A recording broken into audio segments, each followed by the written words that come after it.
కన్నెపల్లి వద్ద ప్రభుత్వం పంప్ హౌస్లు ప్రారంభించాలని అన్నారు మాజీ మంత్రి కేటీఆర్. 1,00,000 క్యూసెక్కుల నీరు వృధాగా పోతోందని తెలిపారు. మేడిగడ్డతో సంబంధం లేకుండానే రైతులకు నీళ్లు ఇవ్వొచ్చని స్పష్టం చేశారు కేటీఆర్.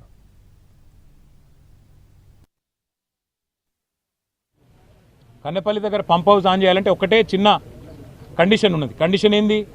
93.5 మీటర్ల మీదికెళ్ళి గోదావరి పారితే మీరు పంపులు ఆన్ చేయొచ్చు. ఇవాళ అక్కడ 97 మీటర్ల మీదికెళ్ళి పారకం ఉన్నది. మరి 3.5 మీటర్ల పైనకెళ్ళి గోదావరి ప్రవహిస్తుంటే అక్కడ బ్రహ్మాండంగా కన్నెపల్లి దగ్గర మేము పోయి చూసినాం. 1,00,000 క్యూసెక్కులు నీళ్లు పోతున్నాయి. రోజుకు 9 టీఎంసీల నీళ్లు మంచిగా బ్రహ్మాండంగా లోవర్ మానేరు డ్యామ్ నింపైన నీళ్లు ఉన్నాయి అక్కడ. ఆ నీళ్లను నింపకుండా, నీళ్ళను ఎత్తిపోయకుండా, పంపులు చాలు చేయకుండా తప్పించుకునే ప్రయత్నం చేస్తున్నది ప్రభుత్వం. మేము చెప్పిందల్లా మన కన్నెపల్లి పోయి కానీ తర్వాత నిన్న మొన్న కానీ ఒకటే ఒక్క మాట, అయ్యా మేడిగడ్డ బ్యారేజ్తో సంబంధం లేదు, మేడిగడ్డ బ్యారేజ్ని మీరు గేట్లు దించమని మేము అడుగుతలేము, మేడిగడ్డను ముట్టుకో ఇంకేదో చేయమని కూడా మేము చెప్తలేము.